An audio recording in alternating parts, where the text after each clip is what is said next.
Hey guys, so day two is done here at NEPXC. We got enough sleep, I guess. We woke up bright and early at around 7:15, headed over to breakfast. The morning workout was the same as the morning workout Sunday morning, so just a nice easy run for all the groups. And then we had some open pool time after the morning workout.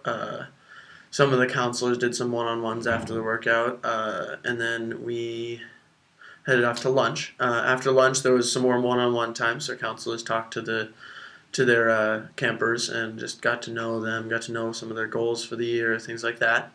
Um, and then we headed off on the afternoon workout, which was sort of run by Amherst coach Chris Gould, who I sat down and talked to a little bit later on in the day, and he also gave a talk at night. But we did our basic thousands workout that we always do, which is just 5 1,000s around the old NMH cross country course. So you do a fifth of it and then rest for 3 minutes. And we did it around tempo pace. So for group one, that was around 6 minute pace. I'm not really sure how the pacing stacked up after that, but it was a good workout. The kids had a lot of fun. So then we after the afternoon workout, we did a little bit of core. And then there was another free swim time, and after the free swim time, kids headed up to dinner. After dinner, we had another pool workout. So groups 3, 4, and 5 did the pool workout. All the other groups had some free play time. We got a big game of kickball going, which is a lot of fun, and we also had a game of ultimate going. So there was a lot of things that kids could do. And then after that, we had the talk, and Chris Gould gave us a talk about how he ran across the country 21 years ago, partly because it was something he had always wanted to do, and he did it for the American Cancer Society. And he sat down with me, and I asked him a couple questions. So here that is.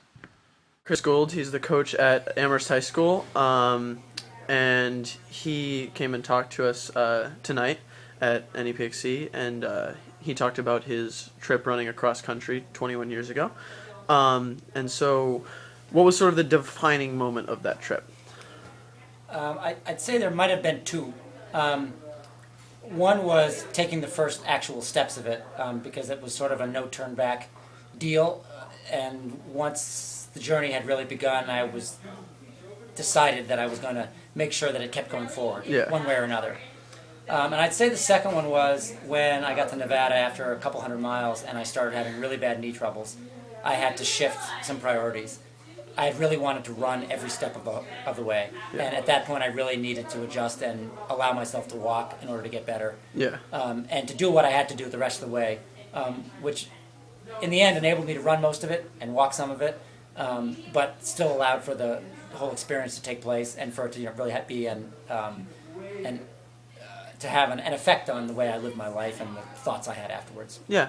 And as a coach, what would you say is the most important thing that an up-and-coming runner or any high school runner can think about to, sort of improve themselves, whether they're brand new or, elite for high school? Well, one thing I talked about tonight was to be able to create stories that can be attached to your running. I think that provides that a sort of narrative thread that makes you a more interesting person, I think, to yourself and to other people. And just colors the sport, which can be redundant. Running is putting one foot in front of the other again and again and again and again. And there's no great plays usually, unless you're passing someone. So I think that's an important thing. And then after we finished the talk, we had a little more free time before kids had to go back to their dorms. So we got a couple games of Manhunt going.